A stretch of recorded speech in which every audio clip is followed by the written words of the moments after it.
Welcome back, y'all. My name's Cody. I'm TJ's brother. He took the weekend off, so I'm gonna try to put together a little video for y'all. I'll be telling y'all about my 2006 Chevy Cobalt SS. It was my daily driver. I got the car back in 2013, around Christmas time. When I got it, it had about 58,000 miles on it. It's got 138,000 now. But I haven't drove it in 2 years now. January 2018, I blew the motor in it. I ended up frying a hole in number 3 cylinder. So for the past 2 years, I've been messing with it a little bit. And here soon, I should have it ready to drop in the car. Stay tuned.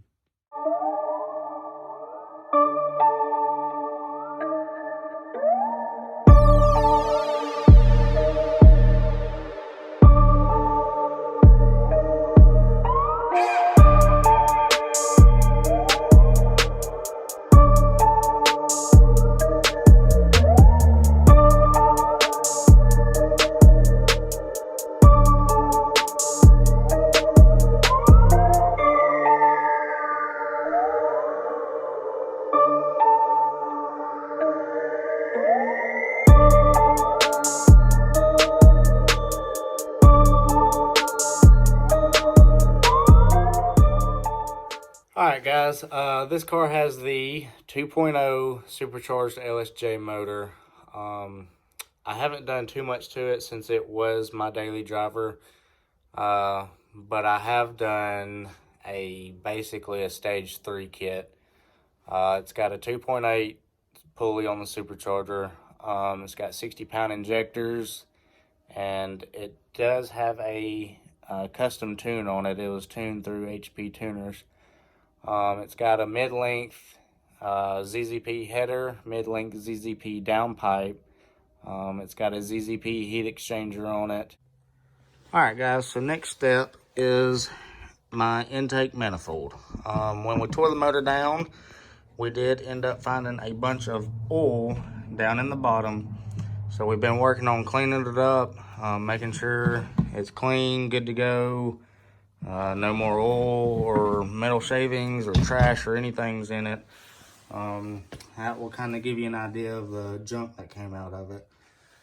So this will be our next step, and then after that, we'll just be checking all the bolts again, finish bolting up the trans, and putting everything on the motor that we can before we put the motor in the car.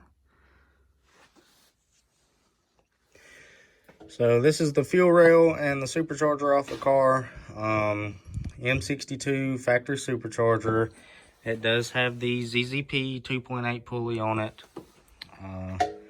Like I said, it's been sitting for 2 years, so it does have a little bit of corrosion on it. Nothing we can't clean up. But other than that, it's in good condition. We did end up checking all the injectors to make sure they're all good. They're just 60-pound injectors, plug and play. Got them off ZZP.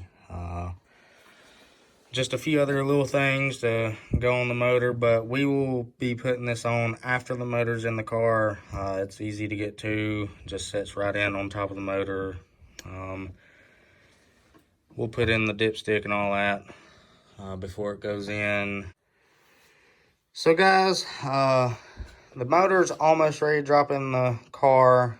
Like I said, we'll be putting the intake manifold on.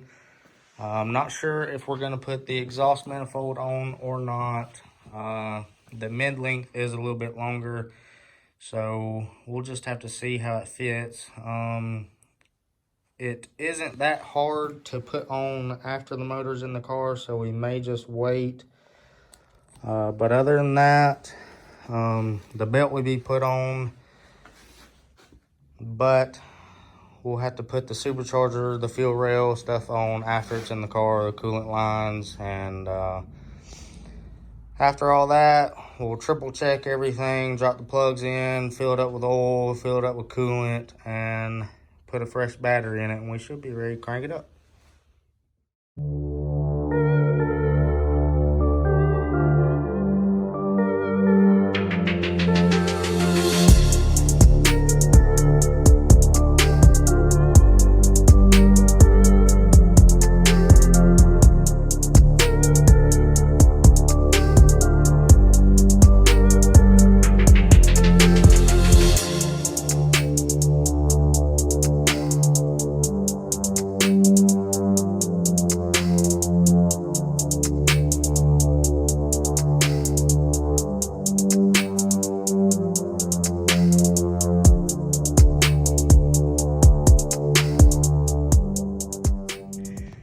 Alright guys, we got intake manifold on, supercharger on, alternator, AC compressor, heat exchanger, water pump down there.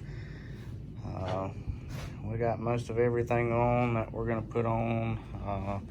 We'll be putting the belt on, and hopefully tomorrow we'll be ready to sit in the car.